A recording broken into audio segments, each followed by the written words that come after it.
խնդրեմ։ Հարկելի լրագրողներ, քանի որ այսօր ներկայացումը լրագրողների պատշաճ շատ է, ես խնդրում եմ եւս մեկ անգամ մեկական հարց ուղղել, որպեսզի հասնենք բոլորի հարցերին ինչպես։ Շնորհակալություն եւ առաջին հարցը ես։ Պարոն Փաշինյան, հրապարակվեցին թվեր պարգևավճարների հետ կապված եւ այսպես ասած ցնցում առաջացավ, հա, շարքային քաղաքացիների մոտ։ Ես ուզում եմ հարցնել դուք ինքներդ ձեզ որքան պարգևավճար եք տվել ամանորին, խոսքը 13-րդ աշխատավարձի մասին չէ, եւ արդյոք այն թվերը, որ պետական բյուջեից հատկացվել են պարգևատրման ֆոնդին, նախարարներին, փոխնախարարներին, վարչության պետերին եւ բաժնի պետերին, որովհետեւ շարքային աշխատողները կարծես թե չեն ստացել եւ այդպիսի բողոքներ հնչում են։ Արդյոք նրանց աշխատանքը այնքան հույժ կարևոր եւ պետության համար այդքան կարևոր աշխատանք են կատարել, որ օրինակ թոշակառուները չպետք է թոշակները բարձրանա, շարքային աշխատողները պետք է հարկ վճարեն, որպեսզի գնա պետական բյուջե եւ այդ գումարները վատնվեն այս կերպ։ Շնորհակալ եմ հարցի համար։ Դուք գիտեք եւ մենք դրա մասին մի քանի անգամ խոսել ենք պետական մարմինների աշխատողների համաժողովում կառավարության նիստում հարցը զեկուցվել է եւ ներդրվել է կատարողականի հիման վրա վարձատրության նոր համակարգ, այսինքն ներդրվել է նոր ինստիտուտ։ Այդ ինստիտուտի ներդրումը ունի մի քանի նպատակներ։ Այդ նպատակներից առաջինը կառավարության գործունեությունը եւ նրա ծրագրի իրականացումը դարձնել առավել արդյունավետ եւ սա նաեւ 2018 թվականից մեր որդեգրած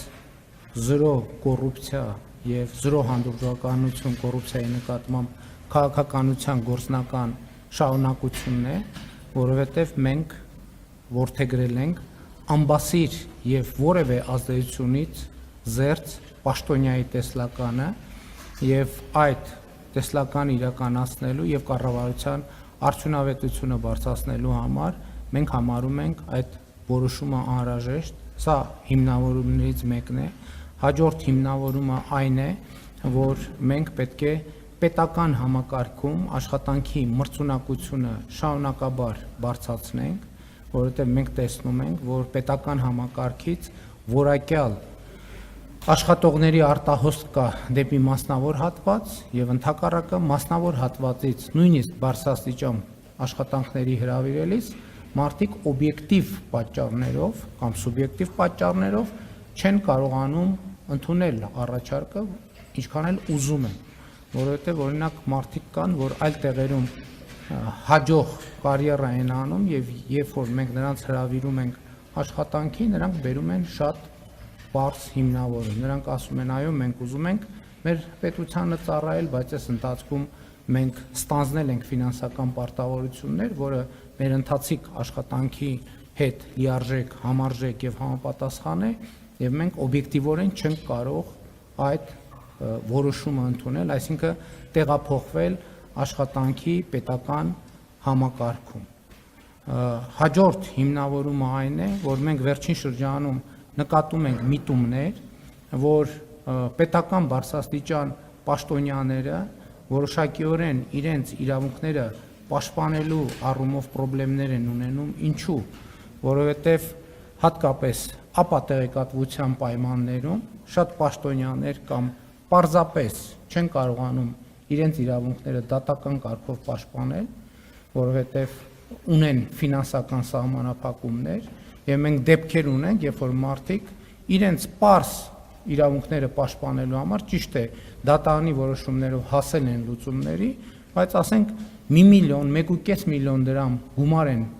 ծախսել, բայց դատարանները նրանց փոխհատուցել են դատական ծախսերի ընդամենը 10 կամ 20%-ը, մյուս կողմից մենք տեսնում ենք միտումներ, երբ որ հայտնի շրջանակները բազմամիլիոն դրամանոց հայցերի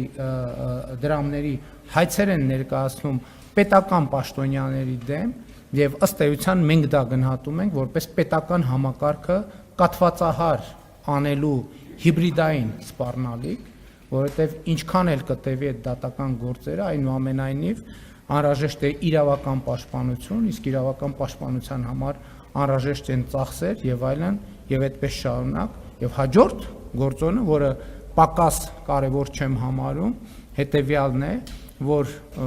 ես առիթ ունեցել եմ ասելու, Հայաստանի ներդրումային միջավայրը էականորեն փոխվում է։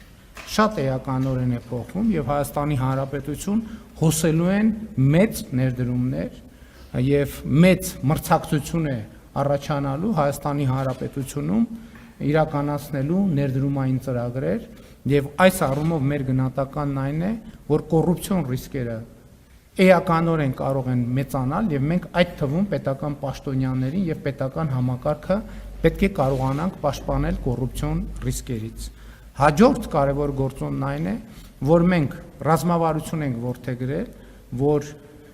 Հայաստանի Հանրապետությունում կրթվելը եւ կրթությունը պետք է դառնա ապրելակերպ, կենսակերպ եւ մենք պետական պաշտոնյաներին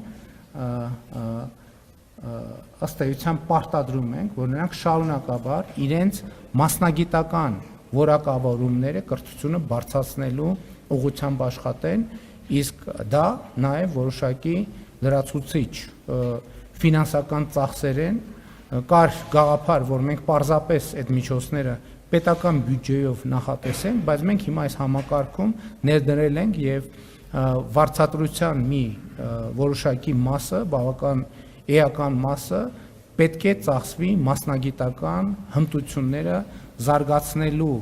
ուղղությամբ եւ սա նույնպես շատ կարեւոր արձանագրում է եւ ուզում եմ ասել ամենակարևոր արձանագրումն այն է, որ այս ամենի արդյունքում պետական կառավարման համակարգի աշխատանքը պիտի դառնա եւ դառնում է ավելի արդյունավետ եւ պետական կառավարման համակարգի արդյունավետության առաջնային շահառուները թոշակառուներն են, սոցիալական խոցելի խավերը, որոնք, ինչպես տեսնում եք, շատ երկար ժամանակ ցածր եւ ծրարով աշխատավարձ ստանալու պայմաններում այնպես չի, որ շատ բան փոխվել է։ Այս օրինակ մեր ընդդիմության ներկայացուցիչները, ովքեր ժամանակին եղել են իշխանություն եւ դա արձանագրված է բազմաթիվ քրեական գործերով, այդ թվում երկրի ղեկավարի ընտանիքի անդամից ծրարով աշխատավարձ են ստանալիս եղել։ Եվ դա կոռուպցիոն երևույթ է։ Մյուս կողմից մնացած բոլոր հիմնավորումները ես կարծում եմ, որ այո, այդ որոշումը անհրաժեշտ էր կայացնել, այդ թվում պետությունը եւ պետական ինստիտուտները ուժեղացնելու մեր ռազմավարության շրջանակներում, ինչ վերաբերվում է ինձ, նախկինում ես այդ համակարգից երբեք չեմ օգտվել, բայց սա այն դեպքն է, երբ որ մենք ինստիտուցիոնալ համակարգ ենք ներդնում եւ սա, եթե նախկինում եղել է այդ ամենը վարչապետի որոշմամբ, հիմա մենք ներդրում ենք մի համակարգ, որը առաջին պիլոտային շրջանը անցնելուց հետո պետք է այդ թվում օրենսդրական ամրագրում ստանա եւ այս դեպքում մենք խոսում ենք պետական ինստիտուտի կայացման մասին, հետեւաբար պետական ինստիտուտը եւ պետական ինստիտուտը պետք է իր տրամաբանությամբ գործի եւ բրգաձև է տրամաբանությունը պետքա գործի։ Հաջորդ գործոնն այն է, որ այս համակարգը թույլ է տալու, որպեսզի պետական համակարգում աշխատողների նկատմամբ ցուցաբերվի անհատական վերաբերմունք եւ այդ թվում գերատեսչությունների ղեկավարները աշխատանքը եւ ժամանակը առավել արդյունավետ կառավարելու հնարավորություն ունենան, առավել արդյունավետ աշխատողներին կարողանան խրախուսել պատշաճ ձևով եւ պակաս արդյունավետ աշխատողներին չխրախուսեն կամ խրախուսեն իրենց աշխատանքի համապատասխան։ Ներողություն, այսինքն ճիշտ ասացիք, ինչ որ ես ասացի, ներողություն, մի րոպե սպասեք, իմ պատասխանը տեսագրվեց, ձայնագրվեց, նորից կլսեք, ես ինքս ինձ չեմ պարգևատրել, պետական որոշման շրջանակներում ես ամսական, եթե չեմ սխալվում, 1.5 միլիոն դրամի չափով վարձատրության ավելացում եմ ունեցել։